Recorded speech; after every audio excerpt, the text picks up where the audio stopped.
Hey guys, so I wanted to record a podcast on Neptune in the 7th house and follow up on my Neptune series with the 7th house of the zodiac chart, which rules marriage and partnership. The problem with this is that right now we have like it's a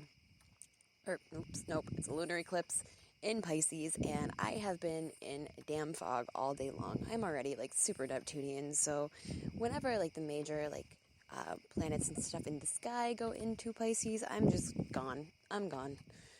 Anyways, Neptune in the 7th house of your birth chart. What does that mean? Well, seeing that the 7th house of your birth chart rules marriage and partnerships, you can get a pretty accurate description of both who you are kind of in a marriage or partnership, or also, there's also like indicators for who you will end up marrying one day. So with Neptune being placed there, there's a very good chance that whoever you marry, depending on the sign, like if you have like a placement like Capricorn, but then you have Neptune there, you're not going to really see it as much, but normally you're going to marry somebody with a lot of Neptune-like traits. So you can either go that way and marry somebody like that, so somebody that is either like a dreamer or a little bit of a martyr themselves, somebody that you kind of have to protect a little bit, somebody who is very highly like psychically receptive or very, very spiritual in nature, or you can go the opposite direction and end up pretty much being a martyr in love yourself, which is typically seen a lot with Neptune in the 7th. You will have a hard time, like, your partners to you will pretty much like never be somebody who does any wrong in your eyes, even if they could like technically be kind of screwing you over and you aren't really aware of it. Or you just might have some like turbulations and like bad luck in that area on regards to just being really, really gullible and easily taken advantage of by the people that you are in one-to-one partnerships with. I know that with Neptune in the 7th house, there are a lot of people who end up in, it's like relationships that are kind of like hidden. Like people don't really know about them because Neptune is the planet of spiritualism and all the other stuff, but like mainly like dreams and wishes.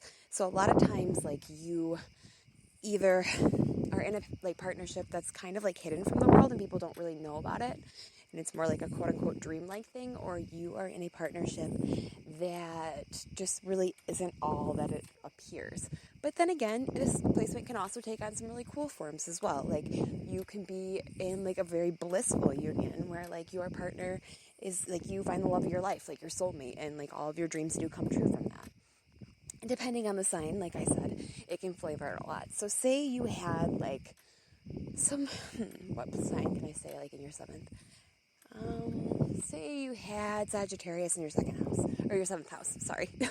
That could, with Sagittarius, like they're very happy-go-lucky, so your marriage partner would be like based a lot on, or think a lot about like having fun and like taking risks and stuff. With Neptune placed there, that could kind of just color the overall sign of Sagittarius as well. So like they could be like that, but they could be interested in taking risks and all that stuff because they have like a gambling addiction, or it's not, but I hate looking at Neptune like it's like a bad placement. Like a lot of times when you read like descriptions about astrology and stuff and you read about Neptune, there's not necessarily like the best things said about like wherever you have Neptune in your chart.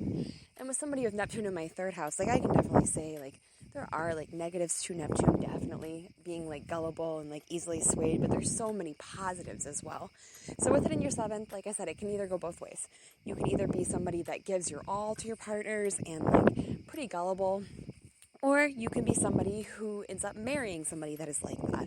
Somebody that you kind of have to watch over and shelter a little bit and like take care of and kind of like make sure the bad people of the world do not get them.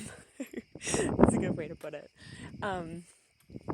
Personally, like if I had Neptune in my 7th house, the thing that I would personally focus on is like just trying to make sure that I have a very accurate like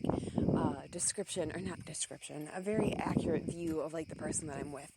Like so that you're not necessarily letting like the quote unquote famous Neptune rose-colored glasses like color your view of the person that you're with, and that you're seeing them realistically.